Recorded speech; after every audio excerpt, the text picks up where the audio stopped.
Olá, sejam bem-vindos ao Contabilmente Falando e hoje vamos conversar sobre Sistema Tributário Nacional.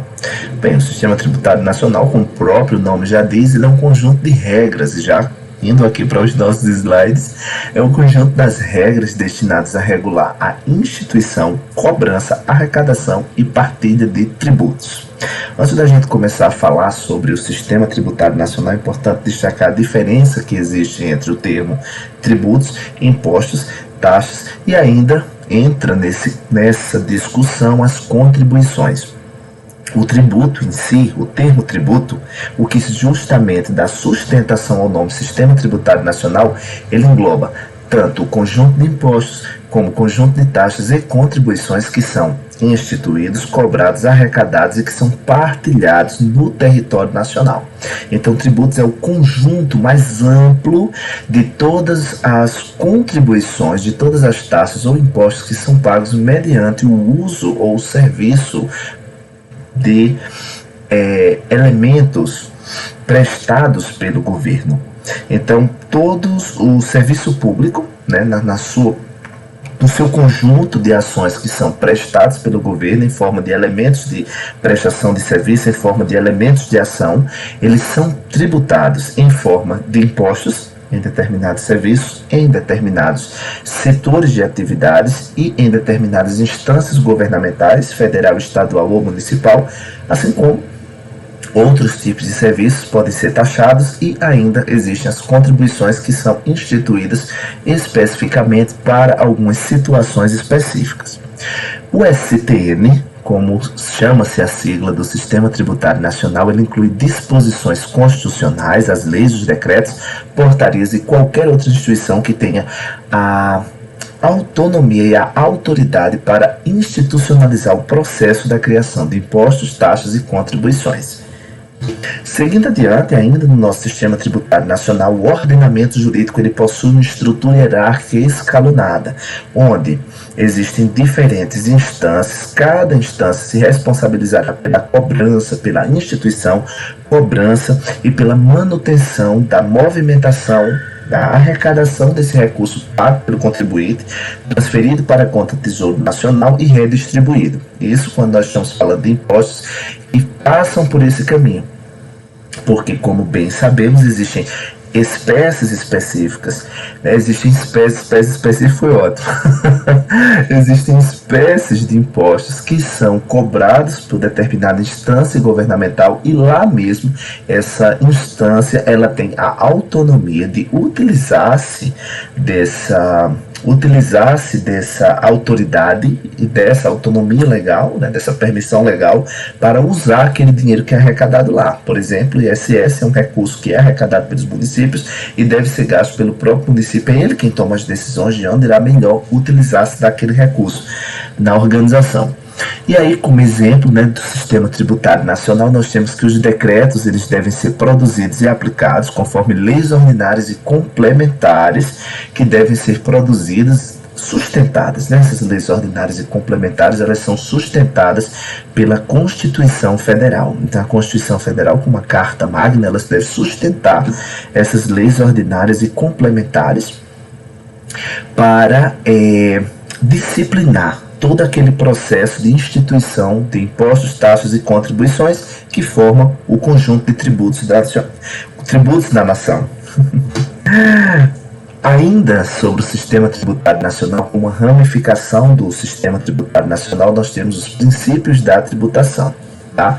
Esses princípios da tributação eles são divididos em 11 princípios, né? E aqui serão apresentados uma pequena parte, 6, e os outros 5 estão no próximo slide. Esses 6, aqui estão as referências de onde eles vêm sustentados, né, normativamente pela Constituição Federal.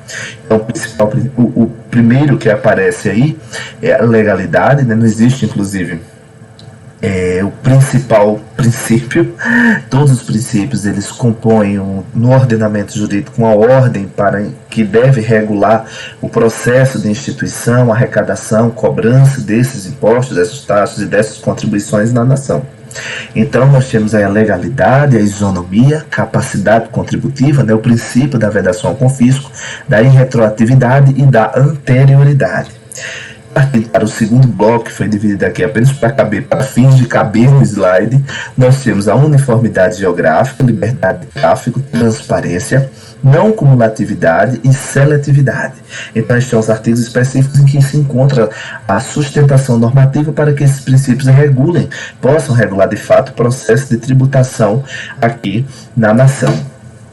Conversando um pouquinho, né, para não deixar apenas vocês aí no gostinho de saber o que é cada princípio, lembrando que toda essa parte, eu não sou especialista no direito, mas toda essa parte que tem conexão com a contabilidade é necessário ser falada antes da gente começar a conversar sobre os procedimentos que devem ser executados para contabilizar os impostos, as taxas e as contribuições. É necessário saber de onde partem esses tributos, né, como eles são, como eles circulam dentro da nação, para que a gente possa ter um entendimento de como esses impostos, como essas taxas e, quando vier o caso, as contribuições, elas devem ser contabilizadas, né? Entender que cada instância governamental possui seus regulamentos específicos, possui, né, os fiscos locais que disciplinam por meio das normas espécies de atividades, de setores, de produtos, de processos, de serviços, nos quais esses impostos, essas taxas, essas contribuições, elas serão cobradas especificamente por cada um dessas atividades, serviços, produtos, tá? Mas voltando aos princípios, a legalidade ela é vedada, o que disciplina o princípio da legalidade. É vedado à União, aos Estados, ao Distrito Federal e aos municípios exigir ou aumentar tributos sem lei que o estabeleça. Então, todo tributo ele deve surgir de uma lei que o anteceda, que o viabilize legalmente a sua existência, que viabilize legalmente a sua existência. O princípio da isonomia, né, ele proíbe a União, Estados, Distrito Federal e os municípios, esse texto se envolve muito, instituir tratamento desigual entre contribuintes que se encontram em situação equivalente, né, a questão do tratamento diferenciado quando ambos os contribuintes estão em mesma condição, em mesma situação.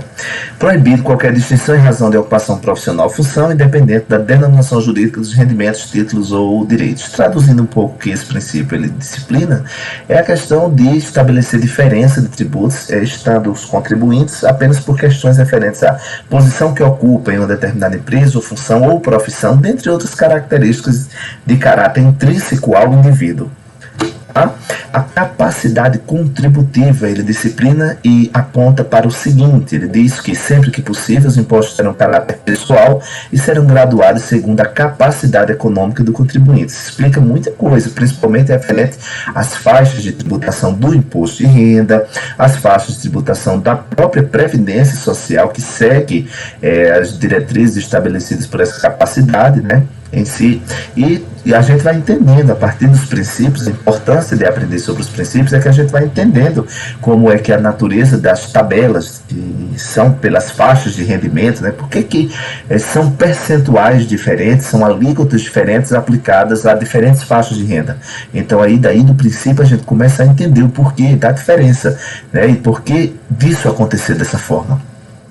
Partindo adiante, seguindo em frente, a vedação ao confisco, né, diz o seguinte, que é proibido a União, Estados, Distrito Federal e municípios utilizar tributos com efeito de confisco, né, proibido essa questão do confiscar bens para pagamento de determinados tributos que estão em débito.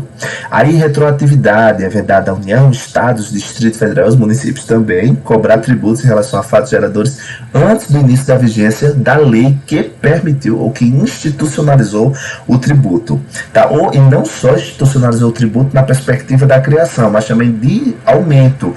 Então, não vale cobrar, é proibido, né? Na verdade, não é que não vale, mas é proibido cobrar tributo antes do período, né? Antes da data, é meio que lógico isso, mas é bom lembrar, por isso está aí o princípio, né? A retroatividade não retroage, ou seja, antes da lei que aprovou a existência daquele tributo ou o aumento daquele tributo é proibido, não pode se retroagir no contexto que o princípio estabelece.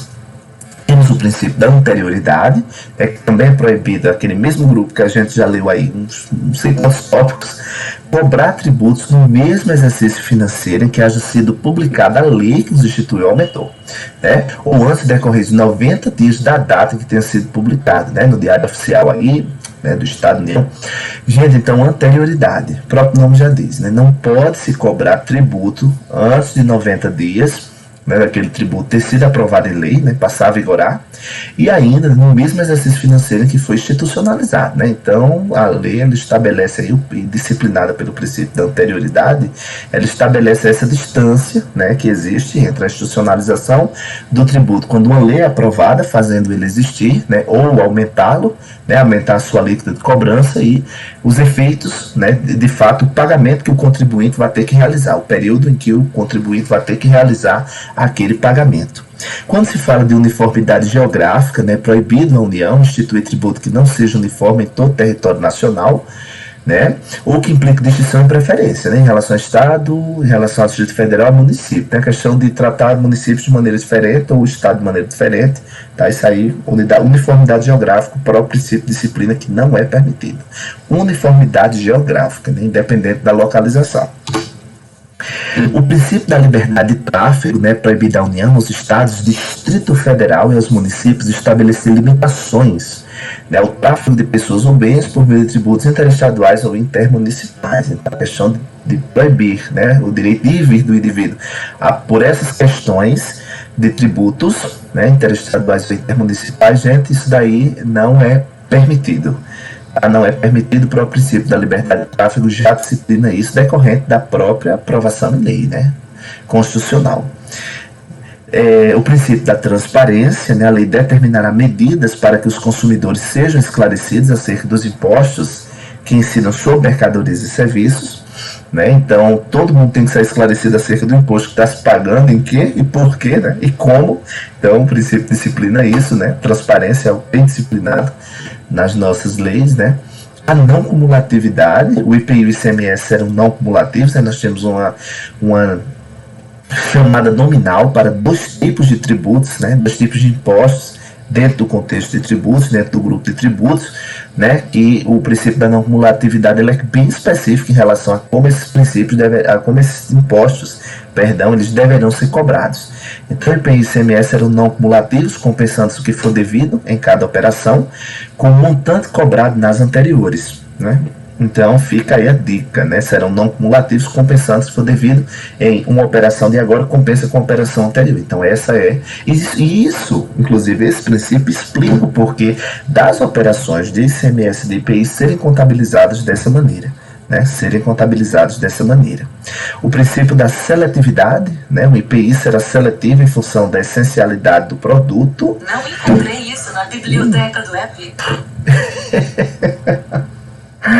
Meu Siri disparou aqui. A seletividade, né?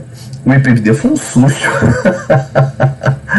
O princípio da seletividade, né? O IPI ele será seletivo em função da essencialidade do produto. Quanto mais essencial for aquele produto, definido por lei, essa essencialidade é definida por lei, até por critérios que estão relacionados à economia, enfim. Então, o IPI ele será seletivo em função da essencialidade do produto e o ICMS poderá ser seletivo em função da essencialidade das mercadorias e serviços. Então, veja que o IPI e o ICMS, além de não cumulativos, eles também serão seletivos em relação à essencialidade de cada produto. Isso daí explica o porquê de produtos da cesta básica terem uma facilidade maior de descontos em relação a outros. Outra coisa, sempre vez por outra, a gente vê a questão de desconto de IPI para produtos da linha branca, para determinados veículos, né? Para veículos, produtos da linha branca, né? Geladeira, fogão e tal.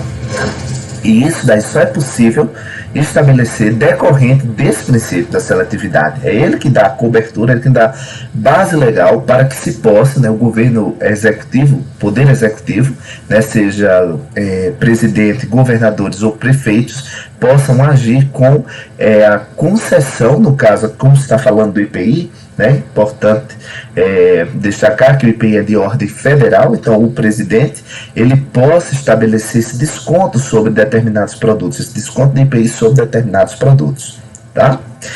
Como os tributos são criados? Importante pergunta, e vamos responder o seguinte: artigos 145 e 162 da Constituição definem as competências tributárias da União, Estados e municípios, e com os artigos 21 a 32, eles vão disciplinar as responsabilidades que devem existir de um para outro.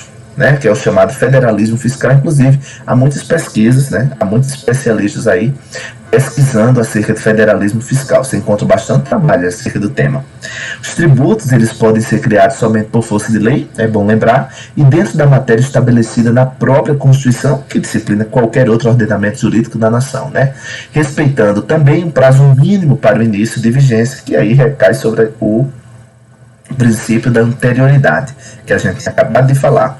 E agora, para fechar, né, essa nossa conversa, temos os impostos federais, o imposto sobre a importação, impostos de ordem federal, né, sobre a responsabilidade da instância governamental federal. Temos o imposto sobre a importação, o imposto de renda, o imposto sobre produtos industrializados, o imposto sobre operações de crédito, câmbio e seguro, o IE, Imposto sobre Exportação, e claro, não poderíamos esquecer do ITR, né, que é o Imposto sobre a Propriedade Territorial Rural. Né? Então aí, dos mais conhecidos, nós temos o IR, o Imposto de Renda, o Imposto sobre Importação, é um pouco conhecido, mas perto do Imposto de Renda não, né? O Imposto sobre Produtos Industrializados e aquele OFzinho na máquina do cartão de crédito, lá na fatura do cartão de crédito, que faz aumentar, né, suas parcelas, então ele é um dos mais conhecidos. É o Imposto sobre Operações de Crédito, Câmbio e Seguro. Os impostos estaduais, né, ICMS, Imposto sobre a Circulação de Mercadorias e Serviços, bastante conhecido, de ordem estadual, né, o IPVA, Imposto sobre a Propriedade de Veículos Automotores, o ITCMD, né, que é o Imposto sobre a Transmissão, Causa, Mortes e Doação de qualquer bem ou direito, é um imposto que é cobrado sobre a transmissão de heranças, valores que são tramitados de um ente para outro, assim, né, após a sua morte, ou também mediante a doação, dependendo do valor que seja feito. E temos os impostos municipais, o IPTU, que é o Imposto sobre a Propriedade Predial e Territorial Urbana, o ITBI, o Imposto sobre Transmissão de Bens Imóveis Intervivos e, claro, o ISS, ou também chamado e também conhecido por ISSQN, que é o Imposto sobre Serviços de Qualquer Natureza. Gente, queria deixar com vocês essa mensagem aqui: o coração do homem traça o seu caminho, mas o Senhor lhe dirige os passos. Ninguém ansioso, todo mundo tranquilo, entendendo que se o Senhor nos ama, Ele irá nos dirigir ao melhor caminho, tá? Sempre com a sua boa, perfeita e agradável vontade. Então, até o próximo vídeo, se Deus quiser.